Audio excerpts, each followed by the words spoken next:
सभी को जय जिनेन्द्र। ऑनलाइन शिक्षण शिविर के अंतर्गत आप सभी का इस भव्योदय चैनल के कार्यक्रम में स्वागत है। आज से ऑनलाइन शिक्षण शिविर में हम सभी लोग श्री पद्मनंदी पंचमी शतिका जी ग्रंथ का स्वाध्याय करेंगे। आज यह इसकी प्रथम कक्षा है। प्रथम कक्षा में हम धर्मोपदेश को समझेंगे कि पहला जो प्रकरण है पद्मनंदी पंचमी शतिका का, उसके बारे में जानेंगे। आइए पहले पद्मनंदी पंचमी शतिका के बारे में जानते हैं। पद्मनंदी पंचमी शतिका के रचयिता कौन है? पद्मनंदी पंचमी शतिका के रचयिता आचार्य भगवंत पद्मनंदी महाराज है। ऐसे आचार्य भगवंत पद्मनंदी महाराज द्वारा विरचित श्री हम पद्मनंदी पंचमी शतिका जी ग्रंथ का स्वाध्याय करेंगे। आइए इसका सर्वप्रथम हम मंगलाचरण प्रारंभ करते हैं। मंगलाचरण क्यों किया जाता है?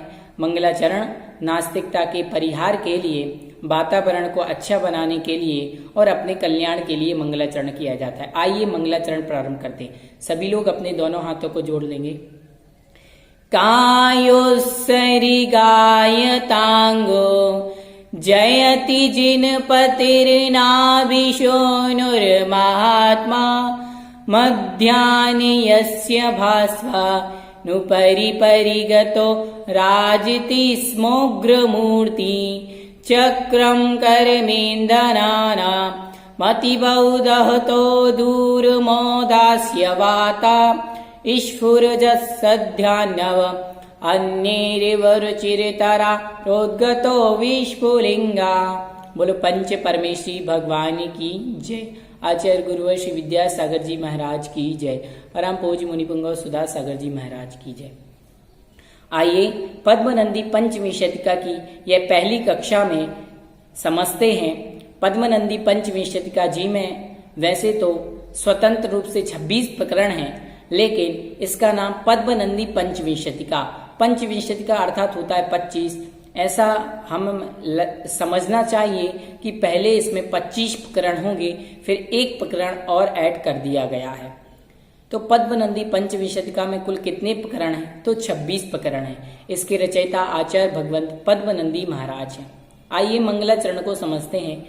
मंगलाचरण में आदिनाथ भगवान को नमस्कार किया गया है। ऐसे आदिनाथ भगवान जो नाभिराय जी के पुत्र हैं और जो एकाग्र चित्त होकर के ध्यान में लीन है। अब ध्यान के बारे में समझते हैं। ध्यान किसे कहते हैं, ये क्या कहलाता है? तो अन्य समस्त पदार्थों की ओर से चिंता को हटा करके किसी एक पदार्थ की ओर उसे नियमित करने का नाम ध्यान कहलाता है। अन्य समस्त पदार्थों की ओर से चिंता को हटाकर एक ही पदार्थ की ओर उसे नियमित करने का नाम ध्यान कहलाता है। अब आदिनाथ भगवान की इसमें एकाग्र चित्ता का वर्णन किया है कि आदिनाथ भगवान संसार के समस्त विषयों, भोग विषयों को छोड़ करके अपने ध्यान में लीन हैं। आदिनाथ भगवान को गमन करने की युग कोई भी कार्य शेष नहीं रहा, इसलिए वह स्थिर खड़े हो गए हैं। कानों से सुनने योग कोई कार्य शेष नहीं बचा, आंखों से देखने योग कोई कार्य शेष नहीं बचा, इसलिए नाशाक दृष्टि कर ली है। हाथों से करने योग कोई कार्य शेष नहीं बचा, इसलिए हाथों को लंबायमान करके लटका लिया है और ध्यान में लीन है। किसी भी प्रकार का कोई भी उनके द्वारा संसार के कार्य नहीं किए जा रहे, समस्त कार्यों को छोड़कर अपनी आत्मा के ध्यान में लीन है। ऐसे आदिनाथ भगवान की यहाँ पर स्तुति की गई है। जो अरिहंत परमेष्ठी, जिन्होंने 4 घातीय कर्मों का नाश कर दिया है और अनंत चतुष्टय से सुशोभित हो रहे हैं, ऐसे अरिहंत परमेष्ठी को भी यहाँ पर नमस्कार किया गया है। अब पहला प्रकरण धर्म का स्वरूप है। तो धर्म किसे कहते हैं, यहीं से प्रारंभ होती है। तो आचार्य पद्मनंदी महाराज कहते हैं कि प्राणियों के ऊपर दया करना ही सबसे बड़ा धर्म है। सबसे बड़ा धर्म आचार्य पद्मनंदी महाराज ने प्राणियों के ऊपर दया करना ही बताया है। उसके बाद प्रश्न आता है कि धर्म कितने प्रकार का होता है? तो आचार्य पद्मनंदी महाराज समझाते हैं धर्म 2 प्रकार का है। एक तो गृहस्थ धर्म, दूसरा मुनि धर्म। धर्म कितने प्रकार का है? एक गृहस्थ धर्म, एक मुनि धर्म। गृहस्थ धर्म श्रावक 11 प्रतिमाओं का पालन करता है, वह गृहस्थ धर्म कहलाता है। जैसे छुल्लक, छुल्लिका, आरिका माता जी, ये सब गृहस्थ में आ गए। मुनि धर्म किसे कहते हैं? जो 28 मूल गुणों का पालन करते हैं, वह मुनि धर्म कहलाता है। और भी क्या कोई धर्म है? हाँ, रत्नत्रय अर्थात सम्यक दर्शन, सम्यक ज्ञान, सम्यक चारित्र को भी धर्म कहा है। उत्तम क्षमा, मार्दव, आर्जव, शौच, सत्य, संयम, तप, त्याग, आकिंचन्य, ब्रह्मचर्य, इन 10 धर्मों को भी यहाँ पर धर्म कहा गया है। और प्राणियों के ऊपर दया करना, इसे सबसे बड़ा धर्म कहा गया है। इसके अतिरिक्त धर्म के 2 भेद और हैं, एक व्यवहार धर्म, दूसरा निश्चय धर्म। कौन कौन से 2 भेद हैं? एक व्यवहार धर्म, एक निश्चय धर्म। व्यवहार धर्म किसे कहते हैं? प्राणियों के ऊपर दया करना, रत्नत्रय को धारण करना, उत्तम क्षमादि 10 धर्मों का पालन करना, ये व्यवहार धर्म कहलाता है। निश्चय धर्म शुद्ध आनंदमय आत्मा की परिणति को निश्चय धर्म कहते हैं। शुद्ध आनंदमय आत्मा की परिणति को निश्चय धर्म कहते हैं। इस वीडियो को आप बार बार सुने और इसमें जो प्रश्नोत्तरात्मक शैली से आपको समझाया जा रहा है, इसको आप नोट करें। निश्चय धर्म क्या हमारे आत्मा का कल्याण का कारण है या व्यवहार धर्म? व्यवहार धर्म निश्चय का हेतु है, अर्थात कारण है। जब तक हम व्यवहार में पालन नहीं करेंगे तब तक निश्चय तक हमें निश्चय की प्राप्ति नहीं हो सकती। तो धर्म का स्वरूप में क्या समझा? प्राणियों के ऊपर दया करना, ये धर्म है। धर्म के 2 भेद, गृहस्थ धर्म, मुनि धर्म। गृहस्थ धर्म प्रतिमाओं का पालन करना आदि, मुनि धर्म 28 मूल गुणों का पालन करना। निश्चय धर्म और व्यवहार धर्म, निश्चय धर्म आत्मा की शुद्ध परिणति, व्यवहार धर्म रत्नत्रय 10 धर्मों का पालन आदि। ठीक है, समझ गए? यहाँ पर ये कहा गया संसार जन्म मरण का नाम है। निर्दयता से जीव घात में जो प्रवृत्त होता है उसका नाम लेना भी यहाँ पर आचार्य भगवंत ने निंदनीय कहा है। चारित्र के कितने भेद हैं? चारित्र की बात चलती है तो चारित्र की 2 बात बताई कि चारित्र 2 प्रकार का है, सकल चारित्र और विकल चारित्र। सकल चारित्र किसे कहते हैं? जो मुनिराज पालन करते हैं वह सकल चारित्र कहलाता है और जो श्रावक पालन करता है वह विकल चारित्र कहलाता है। अब विकल चारित्र अर्थात श्रावक के चारित्र के बारे में समझेंगे। तो श्रावक की 10 श्रेणियां कहीं, अर्थात 10 प्रतिमाएं कही गई। किसकी? श्रावक की 10 प्रतिमाएं कही गई। पहली दर्शन प्रतिमा, व्रत प्रतिमा, सामायिक प्रतिमा, प्रोषदोपवास प्रतिमा, सचित त्याग प्रतिमा, दिवा भुक्ति प्रतिमा, ब्रह्मचर्य प्रतिमा, आरंभ त्याग प्रतिमा, परिग्रह त्याग प्रतिमा, अनुमति त्याग प्रतिमा और उद्दिष्ट त्याग प्रतिमा। ये 11 प्रतिमाएं आचार्य भगवंत पद्मनंदी महाराज ने बतलाई हैं। अब हम एक एक करके सभी की परिभाषाओं को और उसको समझने का प्रयास करेंगे। सबसे पहले दर्शन प्रतिमा। दर्शन प्रतिमा से यहाँ पर आचार्य भगवंत कह रहे हैं, विशुद्ध सम्यक दर्शन के साथ संसार, शरीर एवं इंद्रिय के विषय भोगों से विरक्त होकर के पाक्षिक श्रावक के आचार के उन्मुख होने का नाम दर्शन प्रतिमा है। ठीक है, मतलब सम्यक दर्शन से सहित होना है। अब दूसरी है व्रत प्रतिमा। व्रत प्रतिमा किसे कहते हैं? तो माया, मिथ्या, निदान, इन 3 शल्यों से, शल्य 3 होते हैं, माया, मिथ्या, निदान, इन 3 शल्यों से रहित होकर के अतिचार रहित 5 अणुव्रत एवं 7 शीलों का पालन करना व्रत कहलाता है। व्रत प्रतिमा में 12 व्रतों का पालन किया जाता है, जिसमें 5 अणुव्रत, अहिंसाणुव्रत, सत्याणुव्रत, अचौर्याणुव्रत, ब्रह्मचर्याणुव्रत और परिग्रह परिमाण व्रत।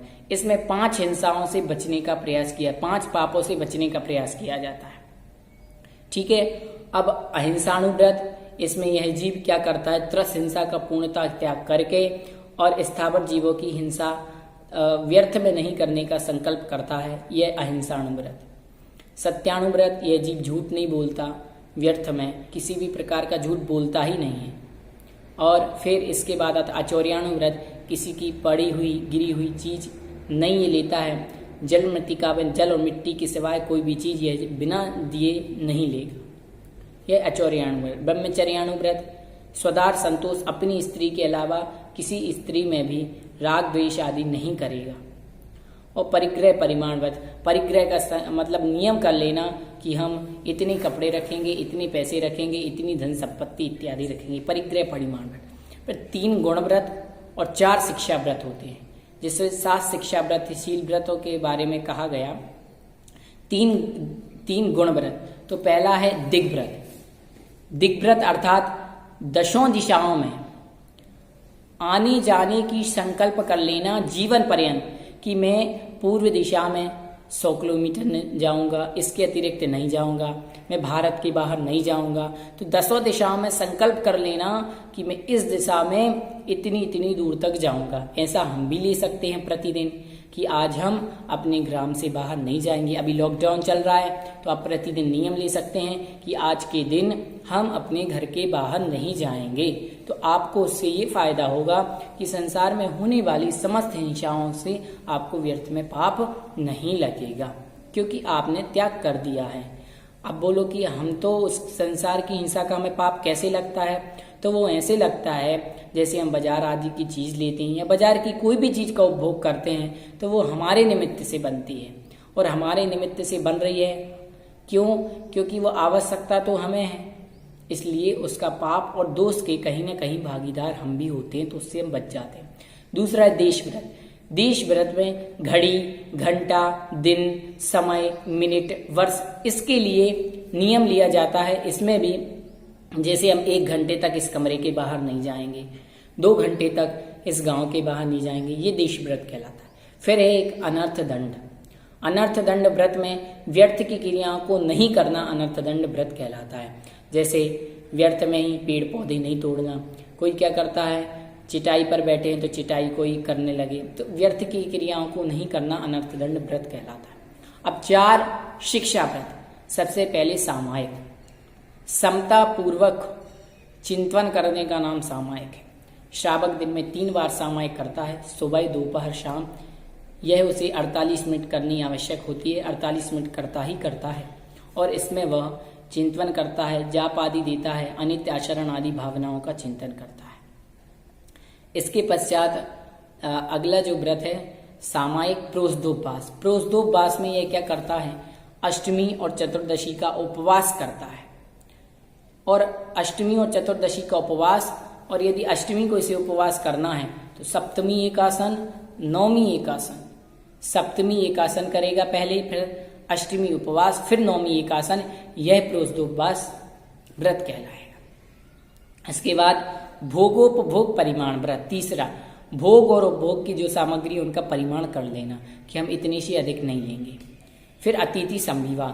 अतिथि संविवाह अर्थात मुनियों को आहार देने के पश्चात ही आहार करना। अब मान लो मुनि नहीं है तो क्या करें? मुनि नहीं है तो ऐसा करें कि मुनियों की आहार की बेला निकलने के बाद ही आहार ग्रहण करें। यह प्रतिमाधारी श्रावक करता। तो इस प्रकार से व्रत प्रतिमा हुई। अब सामायिक प्रतिमा क्या कहलाती है? तो सामायिक प्रतिमा में जब ये जीव तीसरी प्रतिमा ग्रहण करता है तो उसको सामायिक नियमित करना आवश्यक होती है। इसमें नियमित समय तक हिंसादि 5 पापों का पूर्णता त्याग करके अनित्य आचरण आदि भावनाओं का चिंतन करना, संसार के स्वरूप का चिंतन करने का नाम, मोक्ष का विचार करने का नाम सामायिक है। प्रतिमाधारी श्रावक दिन में 3 बार सामायिक करता है। प्रोषदोपवास प्रतिमा। प्रोषदोपवास प्रतिमा चौथी प्रतिमा है। यह जीव जब प्रोषदोपवास प्रतिमा लेता है तो इसमें अष्टमी और चतुर्दशी को 4 प्रकार के आहारों का त्याग करने का नाम प्रोषदोपवास प्रतिमा है। प्रोषद का अर्थ यहाँ पर एकाशन और उपवास का अर्थ यहाँ पर समस्त प्रकार के भोजन का त्याग। प्रोषद अर्थात एकाशन, उपवास अर्थात समस्त भोजन का परित्याग, अर्थात एकासन और उपवास करना। सप्तमी का एकाशन, अष्टमी उपवास, नवमी का एकासन, ऐसे एक प्रोषदोपवास होता है। 5वीं नंबर की प्रतिमा सचित्त त्याग प्रतिमा। सचित्त त्याग, स अर्थात सहित, चित्त अर्थात जीवों से, जो जीवों से सहित है उसका त्याग। ऐसी वनस्पतियां जो जीवों से सहित रहती है उसका त्याग करने का नाम क्या कहलाता है? सचित्त त्याग प्रतिमा। इसमें यह जीव कोई भी फल, फ्रूट या कोई भी चीज होती है उसे यह जीव प्राशोक करके ही लेता है। तो इस प्रकार से यहाँ पर 5वीं प्रतिमा हुई। 6वीं प्रतिमा दिवा भुक्ति। दिवा अर्थात दिन में, भुक्ति अर्थात भोजन करना। यह प्रतिमाधारी 6वें नंबर का 6 प्रतिमाधारी जो जीव होगा वह रात्रि में भोजन का परित्याग करके दिन में ही भोजन करने का नियम लेगा। अब प्रश्न बनेगा कि दिन में भोजन तो पहले ही त्याग करा दिया जाता है, फिर प्रतिमा में क्यों कहा?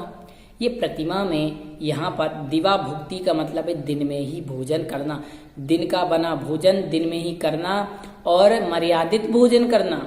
ये नहीं कि अबक्ष खा ले, मर्यादित भोजन करना।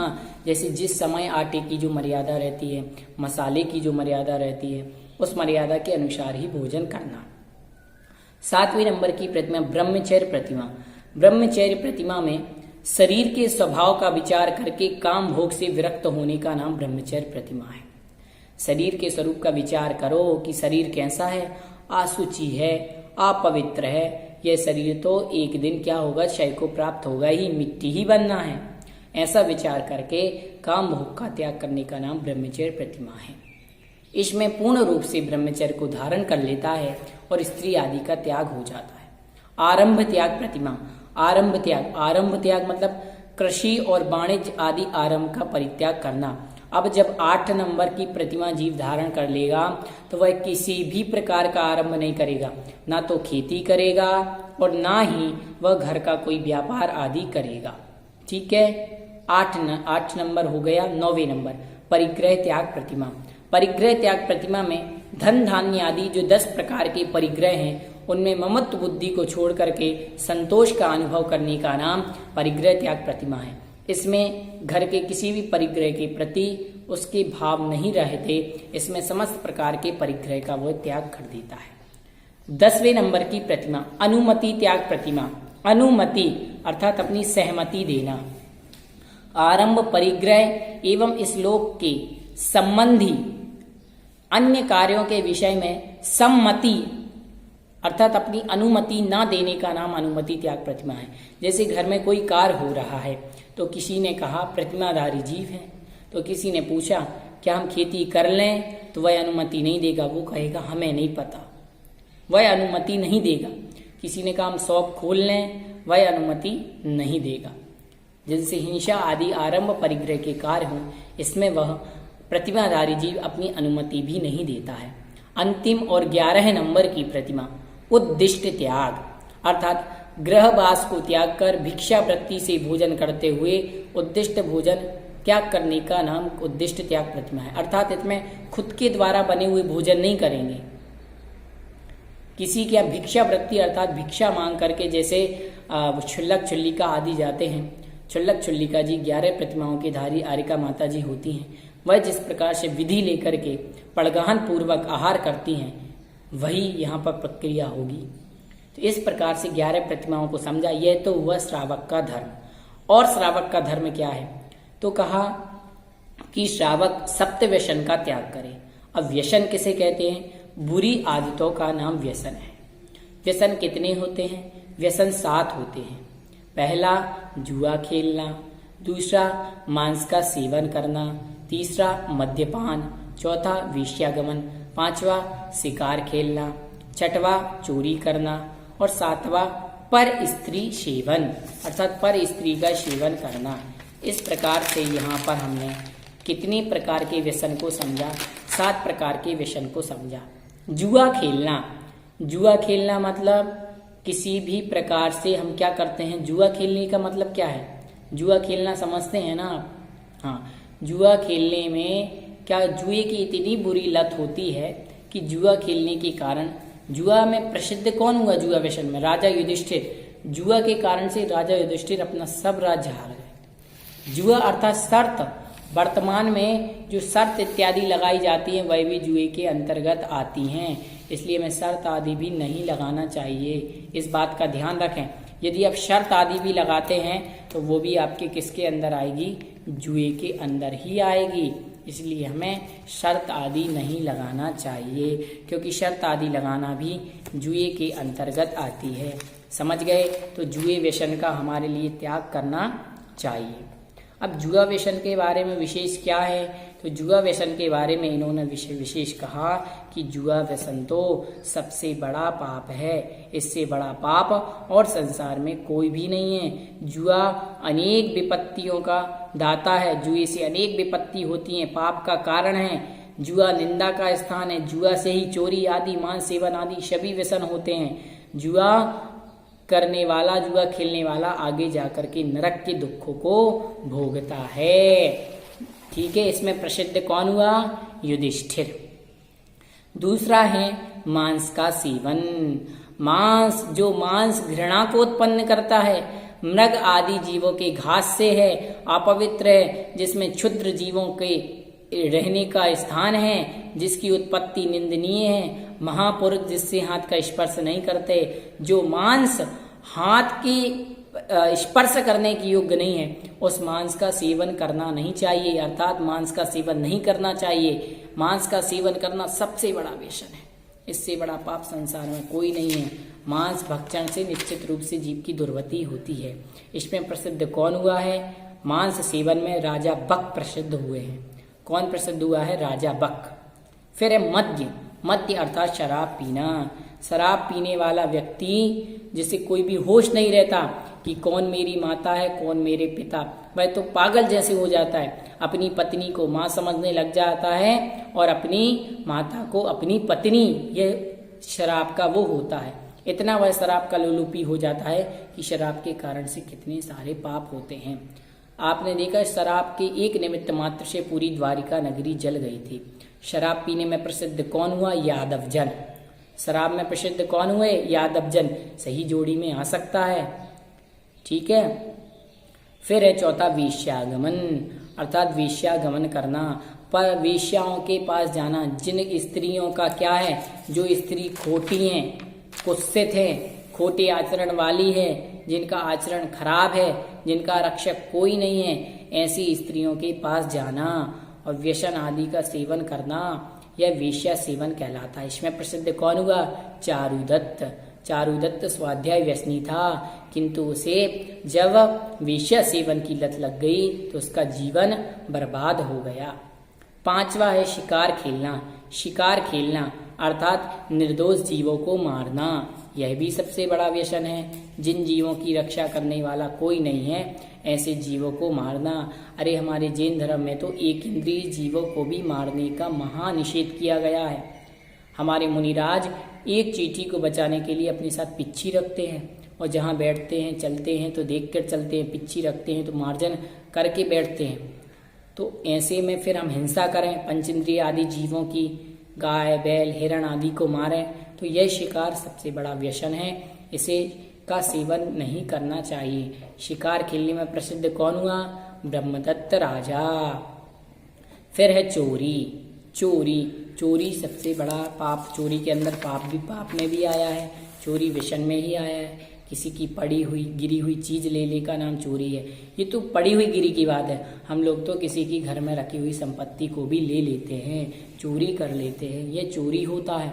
दूसरों के दस्तावेज चुराना, ये सब चोरी के अंतर्गत आता है।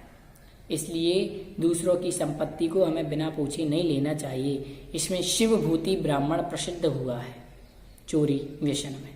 फिर है अंतिम पर स्त्री सेवन।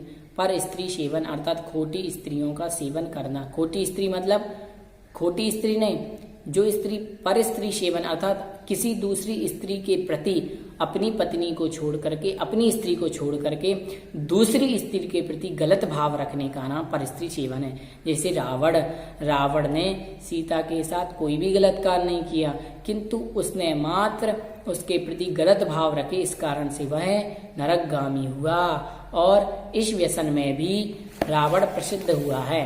तो 7 व्यसनों में हमने समझ लिए, एक बार और समझते हैं। जुआ में युधिष्ठिर प्रसिद्ध हुए, मांस सेवन में राजा बक प्रसिद्ध हुए, मद्यपान में यादव जन प्रसिद्ध हुए, वेश्यागमन में चारुदत्त प्रसिद्ध हुआ और शिकार में ब्रह्मदत्त राजा, चोरी में शिवभूति ब्राह्मण और परस्त्री सेवन में रावण प्रसिद्ध हुआ। व्यसन की परिभाषा समझ ही चुके हैं। जो कल्याण के मार्ग से भ्रष्ट करके खोटी आदतों को लगाए वह व्यसन कहलाता है। अब कह रहे हैं व्यसन मात्र या स्थूल रूप से ही साथ जानना, वैसे तो बहुत व्यसन होते हैं। अब भगवान किस प्रकार से एकाग्र चित्त है, तो भगवान आदिनाथ ध्यान अवस्था में, जिनके ऊपर मध्याह्न काल में तेजस्वी सूर्य है, और जो ग्रंथकार इसमें उपेक्षा करते हैं, उत्प्रेक्षा करते हैं कि सूर्य क्या था, मानव समता से 8 कर्म रूपी ईंधन को जलाने के लिए इच्छुक होकर भगवान आदिनाथ के द्वारा ध्यान रूपी सूर्य अग्नि का विस्फुलिंगित हुआ, जिससे कर्म रूपी ईंधन जल रहे हैं। हाथों से करने योग्य कोई कार्य शेष नहीं बचा तो दोनों हाथों को लटका लिया, गमन से कोई कार्य शेष नहीं बचा तो स्थिर हो गए, नेत्रों से देखने योग्य कोई कार्य नहीं बचा तो नासाग्र दृष्टि कर ली, कानों से सुनने योग्य कोई कार्य शेष नहीं बचा, तो आकुलता रहित होकर के एकांत स्थान में ध्यान चित्त एकाग्र चित्त हो गए। ठीक है। अब बुद्धिमान पुरुषों की चर्चा हुई, तो क्या बुद्धिमान पुरुषों के आवश्यक कर्तव्य कौन कौन से हैं? 6 आवश्यक अलग हैं, वह श्रावक के पर आवश्यक हैं, और यहाँ पर बुद्धिमान पुरुषों की 6 आवश्यक कहे। पहला, मिथ्या दृष्टि, अर्थात मिथ्या दृष्टि जीवों की संगति नहीं करना। कौन सी 6 संगति के लिए मना किया गया? पहले, मिथ्या दृष्टि जीवी की संगति नहीं करना। दूसरा, विरुद्ध धर्मानुयायी, अर्थात जो अपने से विरुद्ध धर्म वाले हैं उनकी संगति नहीं करना। जो खोटे देव, खोटे शास्त्र, खोटे गुरु को मानते उनकी संगति नहीं करना। सन्मार्ग से भ्रष्ट हुए जीवों की संगति नहीं करना। जो सन्मार्ग से भ्रष्ट है उनकी संगति नहीं करना। 3 हो गए। पहला, मिथ्या दृष्टियों की संगति नहीं करना। 1, विरुद्ध धर्मानुयायियों की संगति नहीं करना। 2, सन्मार्ग से भ्रष्ट हुए की संगति नहीं करना। 3, चौथा, मायाचारी, जो जीव मायाचारी में कुटिल होते हैं, कुटिलता जिनके अंदर होती है उनकी संगति नहीं करना चाहिए। 4, 5वां, व्यसनानुरागी, जो जीव व्यसन आदि का सेवन करते हैं उनकी भी संगति नहीं करना चाहिए। 5 और 6वां, दुष्ट जन संगति, और दुष्ट जनों की संगति नहीं करना चाहिए। यह बुद्धिमान पुरुषों की 6 आवश्यक कर्तव्य हैं। इन 6 संगतियों को छोड़कर उत्तम पुरुषों की संगति करना चाहिए। यहाँ तक तो श्रावक का धर्म हुआ। अब मुनि धर्म की चर्चा चल रही है कि मुनि धर्म क्या है, बताइए। तो ज्ञानाचार आदि 5 आचार, ज्ञानाचार आदि जो 5 प्रकार के आचार हैं उनका पालन करना। उत्तम क्षमादि 10 धर्मों का पालन करना। रत्नत्रय आदि 3, सम्यक दर्शन, सम्यक ज्ञान, सम्यक चारित्र को धारण करना। संयम को धारण करना। तपना, मूल गुण उत्तर गुण का पालन करना। मिथ्यात्व का त्याग करना। मोह का त्याग करना। मद का परित्याग करना। कषायों का शमन करना। इंद्रियों का दमन करना। ध्यान में एकाग्रचित्त होना। प्रमाद रहित होना और संसार, शरीर और इंद्रियों के विषयों से विरक्त होना। इन सब धर्म के बढ़ाने वाले अनेक निर्मल गुण, निर्मल सम्यक्त्रय और अंत में समाधि मरण, ये सब मुनि धर्म हैं। ठीक है। उत्तम समाधि धर्म, संयम, तप, त्याग, ये सब क्या है? मुनि धर्म है। समझ गए? अब मुनि धर्म के बारे में एक एक चीज को हम विशेष रूप से समझेंगे। उसके पहले जान लें कर्म बंध का कारण क्या है, जीव को कर्म बंध कैसे होता है। तो चैतन्य गुण स्वरूप शुद्ध आत्मा को छोड़कर भ्रांति से जो अज्ञानी जीव की बुद्धि परमाणु प्रमाण भी बाह्य वस्तु के संयोग के लिए होती है, वह उसके कर्मबंध का कारण है। यह जीव अपनी आत्मा को छोड़ करके संसार के एक परमाणु के प्रति भी यदि परिग्रह के भाव करता है तो यह कर्मबंध का कारण है। अब त्याग कर्म व्रत क्या है, एक प्रश्न ये भी आता है, परीक्षा में भी आया हुआ है। तो महान पुरुषों को समस्त शरीर आदि का त्याग काल आदि के बिना प्रथम युक्ति से करना चाहिए। यह त्याग कर्म व्रत है, अर्थात सबसे पहले तो शरीर आदि का त्याग करना चाहिए। कर्म बंध से जीव पराधीनता को प्राप्त होते हैं और कर्म बंधन के अभाव में जीव स्वाधीनता को प्राप्त होते हैं। अब मुनि धर्म की चर्चा चल रही, तो क्या मुनियों को मूल गुणों को छोड़ करके उत्तर गुणों को पालन करने से क्या फल मिलता है, या मुनियों को मूल गुण को छोड़कर उत्तर गुण का पालन करना चाहिए? अब इसके बारे में बताते हैं कि मुनियों को पहले तो अपनी मूल गुणों का पालन करना चाहिए, उसके बाद उत्तर गुणों का पालन करे, क्योंकि मूल गुण को छोड़ करके शेष उत्तर गुणों के परिपालन में प्रयास करने से, निरंतर पूजा आदि में इच्छा रखने से साधु का यह प्रयत्न मूल गुणों का घातक होगा। अर्थात उत्तर गुणों में दृढ़ता मूल गुण के निमित्त ही आती है। पहले हमें मूल गुणों का पालन करना है, फिर हम उत्तर गुणों का पालन करेंगे। इस प्रकार से आज की हम इस कक्षा में श्रावक के धर्म और मुनि के धर्म के बारे में समझा। तो यहाँ पर हमने बहुत सारे प्रश्नों को और बहुत सारे विषय को पहली कक्षा में समझ लिया है। अब दूसरी कक्षा में हम धर्मोपदेश की और विषय को समझेंगे। इसलिए अभी तक आपने चैनल को सब्सक्राइब नहीं किया है तो सब्सक्राइब करें, लाइक करें, शेयर करें। भव्योदय चैनल को सब्सक्राइब करना ना भूलें। ये लॉकडाउन स्पेशल अंतर्गत समय मतलब पद्मनंदी पंचमी शतया की स्पेशल क्लासेस चल रही हैं। सभी को जय जिनेन्द्र। ऑनलाइन शिक्षण शिविर में आप सभी का स्वागत है, इसमें आप जुड़े रहें।